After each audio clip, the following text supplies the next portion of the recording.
దొర్లే బఠానీ గింజ. అనగా అనగా ఒక ఊళ్ళో ఒకతను ఉండేవాడు. అతనికి 6 కొడుకులు, ఒక కూతురు ఉండేవారు. ఒక రోజున కొడుకులందరూ పొలం దున్నడానికి వెళుతూ చెల్లెలు అల్యోంకాని తమకి అన్నం పట్టుకురమ్మని చెప్పారు. మీరెక్కడుంటారో నాకెలా తెలుస్తుంది? అని అల్యోంకా అడిగింది. నీకు ఆనవాలు కోసం మన ఇంటి దగ్గరనుంచి మేమున్న చోటికి ఒక చాలు దున్నుతాం అన్నారు వాళ్ళు. ఆ మాట చెప్పి వాళ్ళు వెళ్ళిపోయారు. ఆ పొలం అవతల ఒక అడవి ఉంది. అక్కడ ఒక మహాకాళం ఉంది. అన్నలు చేసిన చాలుని ఆ మహాకాళం మట్టితో కప్పేసింది. తన ఇంటికి అది చాలు చేసుకుంది. అల్యోంకా అన్నలకి అన్నం పట్టుకుని ఆ దారినే వెళ్ళింది. తిన్నగా మహాకాళం పెరట్లోకి వెళ్ళింది. మహాకాళం ఆమెని పట్టుకుని బందీ చేసింది. సాయంత్రం అన్నలు ఇంటికి తిరిగివచ్చారు. మేం రోజంతా దున్నుతూనే ఉన్నాం. అన్నం పంపలేదేమమ్మా? అని తల్లిని అడిగారు. పంపకపోవడమేమిట్రా? అన్నం సర్ది అల్యోంకాతో ఇచ్చి పంపానే. వెర్రిపిల్ల దారి తప్పిపోయిందేమో పాపం అందావిడ. అయ్యో, మనం అల్యోంకా కోసం వెతకాలి పదండి అన్నారు అన్నలు. వెంటనే బయలుదేరారు. మహాకాళం చేసిన చాలు చూసి ఆ దారినే వెళ్లారు. మహాకాళం ఇల్లు చేరుకున్నారు. పెరటి వాకిలి దాటి లోపలికి అడుగు వేశారు. వాళ్ల చెల్లెలు పరిగెత్తుకుంటూ ఎదురొచ్చింది. అన్నయ్యలు, అన్నయ్యలు, ఎక్కడ దాచను మిమ్మల్ని? మహాకాళం ఇప్పుడు బయటికి వెళ్ళింది. తిరిగి రాగానే మిమ్మల్ని చంపేస్తుంది అని అరిచింది. అంతలో మహాకాళం ఎగురుకుంటూ వాళ్లకేసి వచ్చేస్తోంది. నరవాసన, నరుల వాసన అని అది అరిచింది. ఆన్, కుర్రాళ్ళు, నాతో యుద్ధం చెయ్యడానికి వచ్చారా? సంధి కుదుర్చుకుందుకా? అని అడిగింది. యుద్ధం చెయ్యడానికే అన్నారు వాళ్ళు. అయితే సరే అని ఇనప నూర్పిడి కల్లంలోకి వెళ్లారు. కాని వాళ్లు ఎక్కువసేపు యుద్ధం చెయ్యలేదు. ఆ మహాకాళం ఒక్క దెబ్బ కొట్టి వాళ్లని కూలగొట్టింది. తర్వాత పైకి ఎత్తింది. వాళ్లు కొన ఊపిరితో మిగిలారు. అప్పుడు వాళ్లని చీకటి కూపంలో పడేసింది మహాకాళం. కొడుకులు ఇదిగో వస్తారు అదిగో వస్తారు అని తల్లి, తండ్రి ఎదురు చూస్తూనే ఉన్నారు. కాని వాళ్లు ఎంతకీ రారే. ఒక రోజున వాళ్ల అమ్మ బట్టలు ఉతుకుదామని రేవుకి వెళ్ళింది. చిత్రం, ఓ బఠానీ గింజ దొర్లుకుంటూ ఆమె దగ్గరికి వచ్చింది. ఆమె దాన్ని తీసుకుని తినేసింది. కొంతకాలం గడిచాక ఆమెకి ఒక కొడుకు పుట్టాడు. వాడికి దొర్లే బఠానీ గింజ అని పేరు పెట్టారు. దొర్లే బఠానీ గింజ గబగబా ఎదిగిపోయాడు. బాగా పెరిగాడు. వయసులో చిన్న అయినా బలంగా పెద్దవాడిలా అయ్యాడు. ఒకరోజు వాడు, వాళ్ల నాన్న బావి తవ్వుతున్నారు. అప్పుడు వాళ్ల పారలకి ఒక రాయి తగిలింది. అది పెద్ద బండరాయి. దాన్ని ఎత్తాలి. సాయానికి ఇరుగుపొరుగు వాళ్లని పిలుచుకురావటానికి తండ్రి వెళ్లాడు. కాని ఆయన తిరిగివచ్చే లోపున వాడు ఒక్కడే దాన్ని ఎత్తేశాడు. ఇరుగుపొరుగు వాళ్లు వచ్చి చూసి ముక్కుమీద వేలేసుకున్నారు. అంతేకాదు భయపడిపోయారు కూడా. ఎలా చూసినా తమందరికంటే వాడు బలంగా ఉన్నాడయే. నిజానికి వాళ్లు ఎంత భయపడ్డారంటే వాడిని చంపేద్దామనుకున్నారు. కాని దొర్లే బఠానీ గింజ ఆ బండరాయిని పైకి ఎగరేసి అది నేలమీద పడేలోపునే మళ్లీ పట్టుకున్నాడు. ఆ దెబ్బతో వాళ్లు పారిపోయారు. తండ్రి, కొడుకు మళ్లీ తవ్వడం మొదలుపెట్టారు. అలా తవ్వుతూ ఉండగా వాళ్ల పారలకి పెద్ద ఇనప దిమ్మ తగిలింది. వాడు దాన్ని తీసి దాచిపెట్టాడు. కొంతకాలం గడిచింది. ఒకరోజు వాడు తనకి 6 అన్నలు, ఒక అక్క ఉండేవాళ్లట. నిజమేనా అని తల్లిదండ్రుల్ని అడిగాడు. దొర్లే బఠానీ గింజ ఉండేవాళ్లు. కాని ఒకసారి వెళ్ళిపోయి మళ్లీ తిరిగి రాలేదు అని వాళ్లు జరిగిన సంగతి యావత్తూ అతడికి చెప్పారు. నేను వెళ్లి వాళ్లకోసం వెతుకుతాను అని దొర్లే బఠానీ గింజ అన్నాడు. వద్దురా, బాబూ అని తల్లి, తండ్రి వాడిని బతిమాలారు. వద్దు నాయనా, చెల్లెల్ని వెతికి తీసుకువస్తామని మీ అన్నలు వెళ్లారు. మళ్లీ తిరిగి రాలేదు. వాళ్లు 6 అయినా ఇలా అయింది. నువ్వో ఒక్కడివి అన్నారు. లేదు, నేను వెళ్ళి తీరతాను. రక్తం పంచుకుని పుట్టాం మేం. నేను అంత తేలికగా వదలను అన్నాడు వాడు. వాడు తనకి దొరికిన ఇనప దిమ్మని కమ్మరి దగ్గరికి తీసుకెళ్లాడు. దీంతో నాకో గద చేసి ఇయ్యి. ఎంత పెద్దదైతే అంత మంచిది అన్నాడు. ఆ కమ్మరి గదని తయారుచేసి ఇచ్చాడు. అది చాలా పెద్దది. దాన్ని కార్ఖానాలో నుంచి తీసుకెళ్లాలంటేనే ఎంతో మంది కావాలి. అలాంటి దాన్ని వాడొక్కడు సునాయాసంగా ఎత్తేసి ఆకాశంలోకంటా విసిరాడు. నేను నిద్రపోతాను. గద మళ్లీ కిందికి పడే వేళకి 12 రోజులు అవుతుందా? అప్పుడు నన్ను లేపండి అని తండ్రికి చెప్పాడు. అతను మంచం ఎక్కి 12 రోజులు నిద్రపోయాడు. 13వ రోజున గద కిందికి దిగింది. తండ్రి వాడిని లేపాడు. వాడు ఒక్క ఉదుటున లేచి వేలు పైకి ఎత్తాడు. వేలుకి తగిలి గద రెండుగా బద్దలైపోయింది.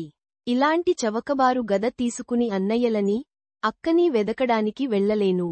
ఇంకో గద కావాలి అన్నాడు దొర్లే బఠానీ గింజ. ఆ విరిగిపోయిన గదని తీసుకుని మళ్లీ కమ్మరి దగ్గరకెళ్ళాడు. దీన్ని మార్చేసి కొత్త గద చేసియి. నాకు సరిపడే దాన్ని చేసియి అన్నాడు. కమ్మరి ముందటి దానికంటే పెద్ద గద చేసి ఇచ్చాడు. వాడు దాన్ని గాలిలోకి పైకంటా విసిరి మంచం ఎక్కి ఇంకో 12 రోజులు పడకేశాడు. 13వ రోజున అది మళ్లీ కిందికి వచ్చింది. అది వస్తూ ఉంటే ఘోష వినబడింది. ఆ శబ్దానికి భూమి కంపించింది, అదిరింది. తల్లి, తండ్రి వాడిని లేపారు. వాడు ఒక్క ఉదుటున లేచి వేలు పైకి ఎత్తాడు. గద వేలుకి తగిలింది. బద్దలవలేదు కాని కొంచెం వంగింది. ఇదీ గద అంటే. ఇప్పుడు నా అన్నలని, అక్కని వెతకడానికి వెళతాను. అమ్మా, కొన్ని రొట్టెలు కాల్చియి. కొన్ని అప్పచ్చులు కూడా చేసియి. నేను బయలుదేరతాను అన్నాడు వాడు. గదని, సంచెడు అప్పచ్చుల్ని, రొట్టెల్ని తీసుకుని తల్లికి, తండ్రికి వెళ్ళి వస్తానని చెప్పి బయలుదేరాడు. మహాకాళం చేసిన పాత చాలులోనే వెళ్లాడు. కొంచెం సేపట్లోనే ఒక చిట్టడవి తగిలింది. అలా వెళ్ళి వెళ్ళి ఆఖరికి ఒక పెద్ద ఇల్లు చేరుకున్నాడు. ఆ ఇంటి చుట్టూ పెరడు ఉంది. ఆ పెరటికి చుట్టూతా కంచె కట్టి ఉంది. వాడు పెరట్లో నడుచుకుంటూ ఇంటి దగ్గరికి వెళ్లాడు. అక్కడ అక్క అల్యోంకా కనిపించింది. మహాకాళం ఎక్కడికో వెళ్ళింది, అందుకే అక్క ఒక్కతే ఉంది. బాగున్నావా అమ్మాయ్ అని వాడు పలకరించాడు. ఊన్, నువ్వు బాగున్నావా అబ్బాయ్? ఏం ఇలా వచ్చావ్? మహాకాళం కాసేపట్లో వచ్చేస్తుంది, నిన్ను మింగేస్తుంది అని ఆ అమ్మాయి అంది. చూద్దాం ఏం జరుగుతుందో.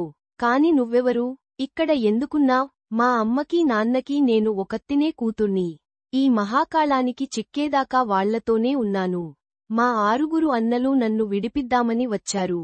కాని అప్స్, విడిపించలేకపోయారు. నీ అన్నలు ఇప్పుడెక్కడ ఉన్నారు అని వాడు అడిగాడు. ఆ మహాకాళం వాళ్లని ఈకటి కూపంలోకి తోసేసింది. వాళ్ళు బతికి ఉన్నారో లేదో కూడా నాకు తెలీదు. నేను నిన్ను విడిపించగలనేమో మరి అన్నాడు దొర్లే బఠానీ గింజ. మా అన్నలు 6. వాళ్ళు నన్ను విడిపిద్దామని ప్రయత్నించారు కాని విడిపించలేకపోయారు. నువ్వొక్కడివి ఎలా విడిపించగలవ్? చూద్దాం ఏం జరగబోతోందో అన్నాడు దొర్లే బఠానీ గింజ. అతను కిటికీ పక్కన చేరి మహాకాళం కోసం చూస్తూ కూర్చున్నాడు. ఇంతలో మహాకాళం వచ్చింది. ఇంట్లోకి అడుగుపెట్టి వాసన చూసింది. నరవాసన అంది.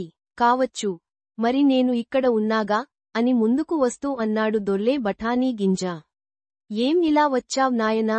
నాతో యుద్ధం చేద్దామని వచ్చావా లేక సంధి చేసుకుందామని వచ్చావా? యుద్ధమే. అలాగా, అయితే ఇనప నూర్పిడి కల్లం దగ్గరికి పద.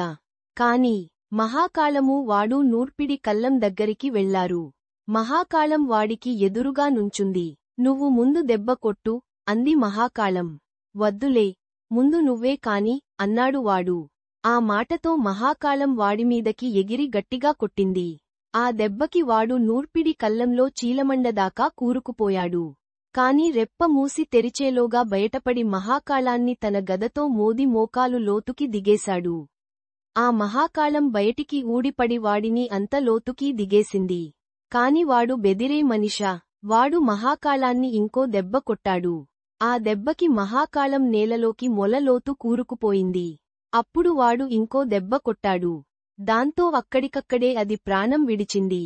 ఆ తర్వాత వాడు చీకటి కూపంలోకి వెళ్లి అన్నలని విడిపించాడు. వాళ్ళు కొన ఊపిరితో ఉన్నారు.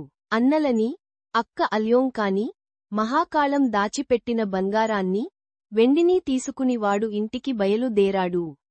కాని తమ్ముడినని వాళ్లకి చెప్పలేదు. వాళ్ళు దారిలో ఒక ఓక్ చెట్టు కింద అలసట తీర్చుకుందుకు కూర్చున్నారు. మహాకాళంతో యుద్ధం చేసి చేసి ఉండటం వల్ల దొర్లే బఠానీ గింజకి గాఢ నిద్ర పట్టేసింది. ఆ 6 అన్నదమ్ములు తమలో తాము ఇలా మాట్లాడుకున్నారు. ఎవరికైనా ఈ ముక్క తెలిస్తే నవ్వుతారు. మనం 6 ఉండి మహాకాళాన్ని ఏమీ చెయ్యలేకపోయాం. ఈ కుర్రాడు ఒక్కడూ దాన్ని హతమార్చాడు. పైగా దాని ఐశ్వర్యమంతా వీడికే దక్కుతుంది. దొర్లే బఠానీ గింజనా? ఈ ద్రపోతూ ఉండగానే ఆ ఓక్ చెట్టుకి కట్టేద్దామని అనుకున్నారు. అలానే కట్టేసిపోతే ఏ అడవి జంతువో వాడిని తినేస్తుందని అనుకున్నారు. అనుకున్నట్లుగానే కట్టేసి వాడిమానాన వాడిని వదిలేసి వెళ్ళిపోయారు. నిద్రపోతున్నాడు కాబట్టి ఏమీ అనిపించలేదు వాడికి. ఒక పగలు, ఒక రాత్రి పడుకున్నాడు. మెలకువ వచ్చి చూసుకుంటే ఒక చెట్టుకి కట్టేసి ఉన్నాడు. కాని అటూ ఇటూ కదిలి హుఫ్ అన్నాడు. చిత్రం, ఓక్ చెట్టు వేళ్లతో సహా పెకలించుకు వచ్చేసింది. వాడు దాన్ని భుజం మీద వేసుకుని ఇంటికి వెళ్లాడు. ఇంటికి వెళ్లగానే అన్నలు తల్లితో మాట్లాడుతూ ఉండడం వినిపించింది.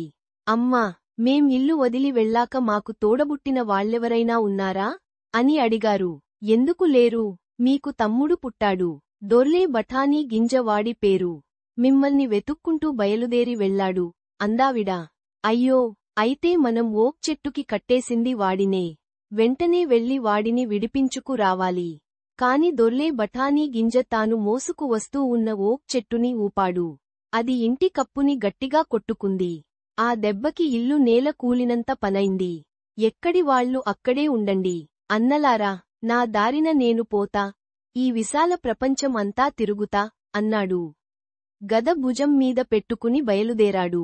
అలా వెళ్లగా వెళ్లగా వాడికి ఎదురుగా 2 పర్వతాలు కనిపించాయి. ఆ రెండింటి మధ్య ఒక మనిషి నుంచున్నాడు. అతను కాళ్ళూ చేతులూ ఆ పర్వతాలకి తన్నిపెట్టి వాటిని దూరం తొయ్యాలని ప్రయత్నిస్తున్నాడు.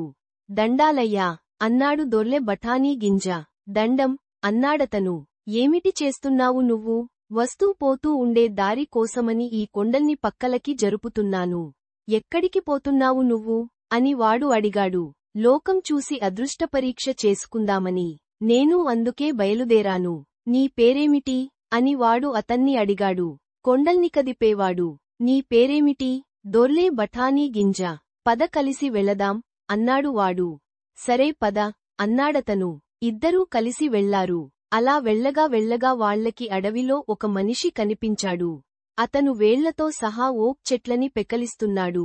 ఒక్కసారి అలా తిప్పుతోంటే చెట్టు వేళ్లతో సహా ఊడివచ్చేస్తోంది. దమ్, డాలయ్యా, అన్నారు వాళ్ళు. దండాలు బాబులు, అన్నాడా మనిషి. ఏం చేస్తున్నావేమిటి? ఇటు వచ్చే వాళ్లకి దారి ఉంటుందని ఓక్ చెట్లని పీకేస్తున్నాను. ఎక్కడికేమిటి ప్రయాణం? అదృష్ట దేవతని వెతుక్కోడానికి. మేము అందుకే బయలుదేరాం. నీ పేరేమిటి? ఓకవృక్షమర్దనుడు. తమరి పేర్లేమిటి? దొర్లే బఠానీ గింజ, కొండల్ని కదిపేవాడు. కలిసి వెళదాం పద. ఓ, అలాగే. వాళ్ళు ముగ్గురూ కలిసి వెళ్లారు. అలా వెళ్లగా వెళ్లగా వాళ్లకి నది ఒడ్డున కూచున్న మనిషొకడు కనిపించాడు. ఆ మనిషి మీసాలు చాలా చాలా బారుగా ఉన్నాయి. ఒక్కసారి ఒక మీసం మెలి తిప్పితే చాలు నీళ్లు అటూ ఇటూ వెనక్కి ప్రవహించి నదిలో దారి ఏర్పడుతుంది. అటు వెళ్లాలనుకున్న వాళ్లకి బాట ఏర్పడుతుంది. దండాలయ్యా, అన్నారు వాళ్ళు అతన్ని చూసి. దండం బాబులు, ఏమిటి చేస్తున్నావు? నదిని దాటడానికి నీళ్లని అటూ ఇటూ విడదీస్తున్నాను. ఎక్కడికేమిటి ప్రయాణం? అదృష్ట దేవతని వెతకడానికి. మేము ఆ పనిలోనే ఉన్నాం. నీ పేరేమిటి? మెలితిప్పే మీసం. మీ పేర్లేమిటో? దొర్లే బఠానీ గింజ, కొండల్ని కదిపేవాడు, ఓకవృక్షమర్దనుడు. మనం అదరం కలిసి వెళదాం. కానివ్వండి. వాళ్ళు అందరూ కలిసి బయలుదేరారు. వాళ్ల ప్రయాణం సునాయాసంగానే ఉంది. ఏమంటే కొండల్ని కదిపేవాడు ప్రతి కొండనీ పక్కకి తప్పించేసేవాడు. ఓకవృక్షమర్దనుడు అడ్డం తగిలిన అడవులన్నింటినీ పెకలించేసేవాడు. మెలితిప్పేమీసం దారిలో తగిలిన ప్రతి నది నీటిని అటూ ఇటూ విడదీసేసేవాడు. అలా వెళ్లగా వెళ్లగా వాళ్లకి ఓ పెద్ద అడవి మధ్యలో చిన్న గుడిసె కనిపించింది. వాళ్ళు లోపలికి అడుగుపెట్టి చూస్తే, చిత్రం, ఎవరూ లోపల ఉంటున్నట్టు కనిపించలేదు. రాత్రికి ఇక్కడ కాలక్షేపం చేద్దాం, అన్నాడు దొర్లే బఠానీ గింజ. వాళ్ళు ఆ రాత్రి ఆ గుడిసెలో గడిపారు. పొద్దున్నే దొర్లే బఠానీ గింజ, కొండల్ని కదిపేవాడా, నువ్వు ఇక్కడే ఉండి అన్నం వండు. మేం ముగ్గురం వేటకి వెళ్లి వస్తాం, అని అన్నాడు. వాళ్ళు వెళ్ళిపోయారు. కొండల్ని కదిపేవాడు రాసుల కొద్దీ అన్నం వండి నిద్రపోయాడు. అంతలో ఉన్నట్టుండి టకటక తలుపు కొట్టిన చప్పుడైంది. తలుపు, తలుపు, అని ఎవరో అరిచారు. నేనేం నీ నౌకరుని కాదు తలుపు తీయడానికి, అన్నాడు కొండల్ని కదిపేవాడు.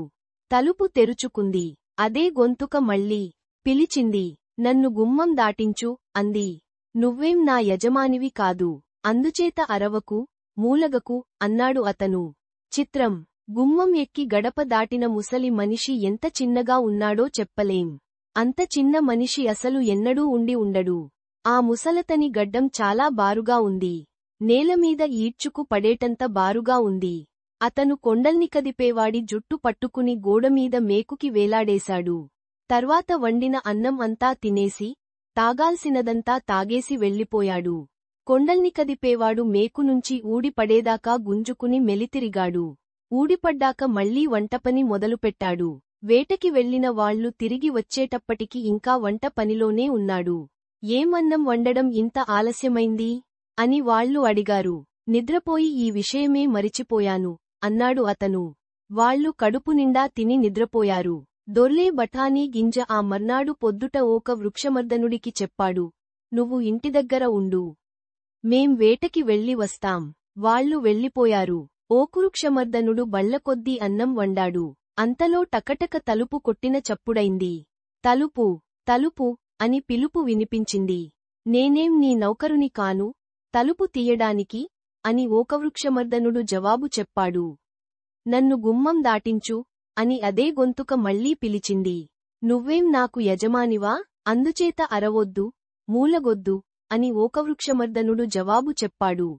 చిత్రం. గుమ్మం ఎక్కి గడప దాటిన ముసలి మనిషి ఎంత చిన్నగా ఉన్నాడో చెప్పలేం. అతని గడ్డం చాలా బారుగా ఉంది. నేలమీద ఈడ్చుకు పడేటంత బారుగా ఉంది. ఆ ముసలతను ఓకవృక్షమర్దనుడిని జుట్టు పట్టుకుని గోడమీద ఓ మేకుకి వేలాడేశాడు. తర్వాత వండిన అన్నం అంతా తినేసి, తాగవలసిందంతా తాగేసి వెళ్ళిపోయాడు. ఓకవృక్షమర్దనుడు మేకునుంచి ఊడిపడేదాకా గుంజుకుని మెలి తిరిగాడు. ఊడిపడ్డాక మళ్లీ వంటపనికి దిగాడు. వేటకి వెళ్లిన వాళ్లు తిరిగి వచ్చేటప్పటికి ఇంకా వంటపనిలోనే ఉన్నాడు. ఏం ఇంత ఆలస్యమైంది? అని వాళ్లు అడిగారు. నిద్రపోయా, కొంచెం సేపటి క్రితమే లేచా అని అతను జవాబు చెప్పాడు. ఏం జరిగిందో కొండల్ని కదిపేవాడు ఊహించి నోరు మెదపకుండా ఊరుకున్నాడు. మూడవ రోజున మెలితిప్పేమీసం ఇంటి దగ్గర ఉండిపోయా డు. అతనికి అంతే జరిగింది. మీరు ముగ్గురే వంట ఆలస్యం చేస్తున్నారు. రేపు మీరు వేటకి వెళ్ళండి. నేను ఇంటి దగ్గర ఉండిపోతాను అని దొర్లే బఠానీ గింజ అన్నాడు. తెల్లవారింది. దొర్లే బఠానీ గింజ ఇంటి దగ్గర ఉండిపోయాడు. మిగిలిన ముగ్గురూ వేటకి వెళ్లారు. వాడు రాసుల కొద్దీ అన్నం వండి ఓ కునుకు తీద్దామా అనుకుంటున్నాడు. ఇంతలోనే తలుపు టకటక చప్పుడైంది. తలుపు తలుపు అని ఎవరో పిలిచారు. దొర్లే బఠానీ గింజ తలుపు తీశాడు. అతని ముందు అతి చిన్న ముసలతను నుంచుని ఉన్నాడు. అతని గడ్డం బారుగా ఉంది. అది నేలమీద ఈడ్చుకుంటూ పడేటంత బారుగా ఉంది. నన్ను గడప దాటించు, బాబూ అన్నాడా ముసలాడు. దొర్లే బఠానీ గింజ ఆ ముసలతన్ని ఎత్తి, ఇంట్లోకి తీసుకువచ్చి నేలమీద కూర్చోపెట్టాడు. చిన్న ముసలతను గుండ్రంగా తిరుగుతూ, చిన్నగా గెంతుతూ కయ్యానికి కాలు దువ్వడం మొదలుపెట్టాడు. ఏం కావాలి నీకు? అని దొర్లే బఠానీ గింజ అడిగాడు. ఏం కావాలో ఇప్పుడే చూద్దువుగాని అన్నాడు ముసలతను. తన చేతిని చాచి దొర్లే బఠానీ గింజ జుట్టు అంది పుచ్చుకోబోయాడు. కాని వాడు, ఓహో, నువ్విలాంటి మనిషివన్న మాట అని తన జుట్టు అందించడానికి బదులుగా ఆ ముసలతని గడ్డం పట్టుకున్నాడు. ఒక గొడ్డలి తీసుకుని, ఈ చిన్న ముసలతన్ని బయటికి ఓక్ చెట్టుదాకా ఈడ్చుకుపోయాడు. ఆ చెట్టుని రెండుగా చీల్చి ముసలతని గడ్డం ఆ గాడిలో పెట్టి చెట్టుని అతికేశాడు. నా జుట్టు పట్టుకుందామన్న దురాలోచన చేశావ్, తాతా? అందుకే నేను తిరిగొచ్చేదాకా ఇక్కడే ఉండు అన్నాడు. ఇంటికి తిరిగి వెళ్లేప్పటికి ముగ్గురు నేస్తాలూ తన కోసం చూస్తూ ఉన్నారు. వంటయిందా? అని వాళ్లడిగారు. ఆ, అయింది. నేను మీకోసం కనిపెట్టుకుని కూచున్నాను అన్నాడు వాడు. వాళ్లు భోజనాలకి కూర్చుని తినడం మొదలుపెట్టారు. భోజనాలయ్యాయి. నాతో రండి, ఒక వింత దృశ్యం చూపిస్తాను అని అన్నాడు వాడు. వాళ్లని బయటికి తీసుకెళ్లాడు. ఏం మాయో! ఓకె చెట్టూ లేదు, చిన్న ముసలతనూ లేడు. ఆ చిన్న ముసలాడు ఓకె చెట్టుని వేళ్లతో సహా పెకలించేసి తనతో పాటు ఈడ్చుకుపోయాడు. దొర్లే బఠానీ గింజ జరిగిన కథంతా తన మిత్రులకి చెప్పాడు. వాళ్లు కూడా ఆ ముసలతను తమని మేకుకి వేలాడేసిన విషయానికి చెప్పారు. వాడు దుర్మార్గపు ముసలాడు. వెళ్ళి వెతుకుదాం పదండి అన్నాడు దొర్లే బఠానీ గింజ. ఆ చిన్న ముసలతను ఓక్ చెట్టుని ఈడ్చుకుపోతూ ఉండడంతో నేలమీద జాడ పడింది. దాంతో ఈ మిత్రులకి అతన్ని వెంబడించడం తేలికయింది. ఆ జాడని బట్టి వెళ్ళగా వాళ్లకి ఒక బిలం తగిలింది. అది చాలా లోతుగా, అసలు మట్టు ఉందా లేదా అనిపించేట్టు ఉంది. దొర్లే బఠానీ గింజ అప్పుడు కొండల్ని కదిపేవాడికేసి తిరిగాడు. బిలంలోకి దిగు అని అతనితో చెప్పాడు. నేనా, చాల్లే అన్నాడు కొండల్ని కదిపేవాడు. ఓకవృక్షమర్దనుడా నువ్వు, లేదా నువ్వు, మెలితిప్పేమీసం అని వాళ్లని అడిగాడు. బిలంలోకి దిగే సాహసం ఆ ఇద్దర్లో ఎవరికీ లేకపోయింది. సరే అయితే, నేనే దిగుతాను. కాని నాకు ఒక తాడు కావాలి. ఒక తాడుని పేనుదాం పట్టండి అన్నాడు బఠానీ గింజ. వాళ్లు తాడుని పేనారు. దొర్లే బఠానీ గింజ ఆ తాడుకి ఒక చివర పట్టుకుని మణికట్టు చుట్టూ కట్టుకున్నాడు. ఇప్పుడు దిగుతాను అన్నాడు. వాళ్లు దొర్లే బఠానీ గింజని దింపుతూనే ఉన్నారు. వాళ్లకి అలా దింపడం చాలాసేపు పట్టింది. ఆ బిలం పాతాళలోకమంత లోతు ఉంది. మొత్తం మీద ఆఖరికి వాడిని కిందికంటా దింపారు. దొర్లే బఠానీ గింజ ఆ జాగాని వెతకడం మొదలుపెట్టాడు. వాడు అలా నడుచుకుంటూ వెళుతూ ఉండగా ఒక పెద్ద భవనం కనిపించింది. వాడు దాని లోపలికి వెళ్లాడు. ఆ భవనం లోపల అంతా ధగధగా మెరుస్తోంది. ఏమంటే లోపల అంతా విలువైన వజ్రాలు పొదిగి బంగారంతో చేసి ఉంది. వాడు ఒక గదిలోంచి ఇంకో గదిలోకి వెళుతూనే ఉన్నాడు. ఇంతలో ఉన్నట్టుండి అతనికేసి ఒక రాకుమారి పరిగెత్తుకుంటూ వచ్చింది. ఆమె అద్భుత సౌందర్య రాశి. అసలు ఆమెతో పోల్చడానికి 14 లోకాల్లో ఎవరూ లేరు. ఇలా వచ్చావేం యువకుడా అందామే. నేలమీద జీరాడే గడ్డం ఉన్న ముసలతని కోసం వెతుకుతున్నాను అన్నాడు వాడు. అతని గడ్డం ఓకెచెట్టు బీటలో చిక్కుకుంది. దాన్ని లాక్కోవడం కోసం తంటాలు పడుతున్నాడు అని రాకుమారి చెప్పింది. అతని దగ్గరికెళ్ళొద్దు. ఏమంటే మిగతా వాళ్లలాగే నిన్నూ చంపేస్తాడు అంది.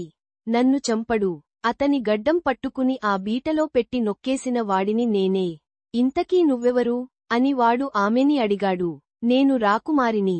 ఈ చిన్న ముసలాడు నన్నెత్తుకొచ్చి ఇక్కడ బందీగా ఉంచాడు అని చెప్పిందామే. నిన్ను విడిపిస్తాను, భయపడకు. నన్ను అతని దగ్గరికి తీసుకెళ్ళు. రాకుమారి అతడిని ఆ చిన్న ముసలతని దగ్గరికి తీసుకువెళ్ళింది. తీరా చూస్తే ఆ ముసలతను చెట్టు బీటలోనుంచి గడ్డం ఇవతలికి లాక్కుని నిమురుకుంటున్నాడు. దొర్లే బఠానీ గింజని చూడగానే అతని ముఖం కోపంతో జేవురించింది. ఇలా వచ్చావు ఏంటి? నాతో యుద్ధం చేయడానికి వచ్చావా?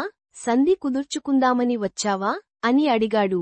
నేనిక్కడికి వచ్చింది నీతో యుద్ధం చెయ్యడానికి. నీలాంటి వాళ్లతో సంధి చేసుకుంటాను అనుకుంటున్నావా అని దొర్లే బఠానీ గింజ అన్నాడు. ఇద్దరూ యుద్ధం చెయ్యడం మొదలుపెట్టారు. భీకరంగా పోరాడారు. చాలాసేపు పోరాడారు. ఆఖరికి దొర్లే బఠానీ గింజ తన గదతో ముసలతన్ని కొట్టి చంపేశాడు. ఆ తర్వాత వాడు, ఆ రాకుమారి ఆ భవనంలో దొరికిన బంగారాన్ని, వజ్రాలని పోగు చేసుకుని 3 బస్తాల నిండా నింపారు. ఆ పాతాళ లోకంలోకి తాడు పట్టుకు దిగిన బిలం దగ్గరికి బయలుదేరారు. కొంచెం సేపట్లోనే అక్కడికి చేరారు. వాడు నోటి దగ్గరగా చేతుల్ని పెట్టి మిత్రుల్ని పిలిచాడు. ఇంకా అక్కడ ఉన్నారా అని అడిగాడు. ఉన్నాం అని జవాబు వచ్చింది. వాడు ఒక బస్తాని తాడుకి కట్టాడు. పైకి లాగండ్రా, ఈ బస్తా మీదే అన్నాడు. వాళ్లు బస్తాని పైకి లాగి మళ్లీ తాడుని లోపలికి దింపారు. వాడు మళ్లీ ఇంకో బస్తాని కట్టాడు. దీన్ని లాగండి, ఇది మీదే అని చెప్పాడు. అలాగే మూడో బస్తానీ కట్టాడు. ఆ తర్వాత రాకుమారిని తాడుకి కట్టాడు. రాకుమారి నాది అన్నాడు. ఆ ముగ్గురు మిత్రులు రాకుమారిని పైకి తీశారు. ఇప్పుడు లోపల వాడొక్కడూ మిగిలిపోయాడు. వాడిని పైకి లాగి తాడుని వదిలేద్దాం. వాడు కింద పడి చస్తాడు. రాకుమారి మనకి దక్కుతుంది. కాని వాడు వాళ్లేం చెయ్యబోతారో ఊహించాడు. అందుకని ఒక పెద్ద బండరాతిని తాడుకి కట్టాడు. ఇప్పుడు లాగండి నన్ను పైకి అని అరిచాడు. వాళ్లు తాడుని దాదాపు బిలం అంచుదాకా లాగి వదిలేశారు. ఆ రాయి జర్రున కిందకి పడింది. ధనామని చప్పుడైంది. భలేవాళ్లున్నారు నాకు స్నేహితులు అనుకున్నాడు అతడు. అక్కడినుంచి ఆ అధోలోకంలో తిరగడం మొదలుపెట్టాడు. అలా నడుస్తూనే ఉన్నాడు. ఉన్నట్టుండి ఆకాశంలో మేఘాలు కమ్ముకున్నాయి. వడగళ్ల వాన మొదలైంది. వాడు ఒక ఓకే చెట్టు కిందకి చేరాడు. అక్కడ నుంచుని ఉండగా వాడికి చెట్టు పైన ఉన్న గూటినుంచి రాబందు పిల్లలు కిచకిచలాడుతూ ఉండడం వినిపించింది. వాడు చెట్టెక్క హాలంతాకి తన కోటు విప్పి వాటికి కప్పాడు. వాన వెలిసింది. పెద్ద రాబందు ఎగురుకుంటూ వచ్చింది. అది ఈ బుల్లి రాబందుల తండ్రి. ఎవరమ్మా మీకు ఇలా కప్పింది అని అడిగింది. నువ్వు అతన్ని మింగేయనంటే చెబుతాం అన్నాయి అవి. ఎందుకు తింటాను? భయం లేదు, చెప్పండి. చెట్టు కింద కూర్చున్న అతన్ని చూశావా? అతనే మాకిలా కప్పాడు. పెద్ద రాబందు కిందికి వెళ్ళింది. ఏమన్నా కోరుకో, నీ కోరిక తీరుస్తాను, అంది అది. నేను లేనప్పుడు వడగళ్ల వానకి బలైపోకుండా నా బిడ్డలు దక్కడం ఇదే మొదటిసారి, అంది అది. నన్ను మా రాజ్యానికి తీసుకెళ్ళు, అని అడిగాడు. అది మాటలతో జరిగే పని కాదు. కాని 6 సీసాల మాంసం, 6 పీపాల నీళ్లు కూడా ఉంటే సాధించగలం, అంది పెద్ద రాబందు. నేను కుడిపక్కకి తల తిప్పినప్పుడల్లా నువ్వు ఒక మాంసం ముక్క నానోట్లో వెయ్యాలి. ఎడమవేపు తల తిప్పినప్పుడల్లా ఒక గుక్క నీళ్లు పొయ్యాలి. దొర్లే బఠానీ గింజ. అలా చెయ్యకపోతే నేను ఎన్నటికీ చేరుకోలేను. దారిలోనే చచ్చిపోతాను, అంది. 6 పీపాల మాంసం, 6 పీపాల నీళ్లు తీసుకుని ప్రయాణం మొదలుపెట్టారు. దొర్లే బఠానీ గింజ వాటిని రాబందు వీపుమీద పెట్టి, తనూ ఎక్కాడు. అది ఎగిరింది. రాబందు తలని కుడివేపు తిప్పినప్పుడల్లా వాడు కొంత మాంసం దాని నోట్లో వేసేవాడు. అది తలని ఎడమవేపు తిప్పినప్పుడల్లా ఒక గుక్క నీళ్లు పోసేవాడు. ఆ విధంగా ఎన్నో రోజులు ప్రయాణం సాగింది. దొర్లే బఠానీ గింజ దాదాపు రాజ్యానికి చేరుకున్నట్టే. అప్పుడు రాబందు తల కుడివేపు తిప్పింది. వాడు ఆఖరి పీపాలోకి చూశాడు. అక్కడ ఒక్క పిసరు కూడా మాంసం మిగల్లేదు. అది చూసి తన కాలు నుండి ఒక ముక్క కోసి దానికి పెట్టాడు. వాళ్ళు గమ్యం చేరారు. అప్పుడు, నేనిప్పుడు తిన్నది ఏమిటి? చాలా బాగుంది, అని రాబందు అడిగింది. నా శరీరంలోని మాంసం, అన్నాడు వాడు కాలు చూపించి. రాబందు ఏమీ అనలేదు. కాని ఆ ముక్కని ఊసింది. వాడిని అక్కడే ఉంచి కొంచెం ఆరోగ్యజలం తేవడానికి వెళ్ళింది. కొంచెం సేపట్లోనే నీళ్లతో వచ్చింది. వాడు కాలులో కోసిన ముక్కని అతికించి నీళ్లు పొయ్యగానే అది వెంటనే బాగైపోయింది. ఆ తర్వాత రాబందు తన ఇంటికి ఎగిరి వెళ్ళిపోయింది. నమ్మకద్రోహం చేసిన ఆ మిత్రులు ఎక్కడున్నారా అని వెతకడానికి వెళ్లాడు దొర్లే బఠానీ గింజ. ముగ్గురూ ఆ రాకుమారిని ఊకొని రాచప్రాసాదానికి వెళ్లారు.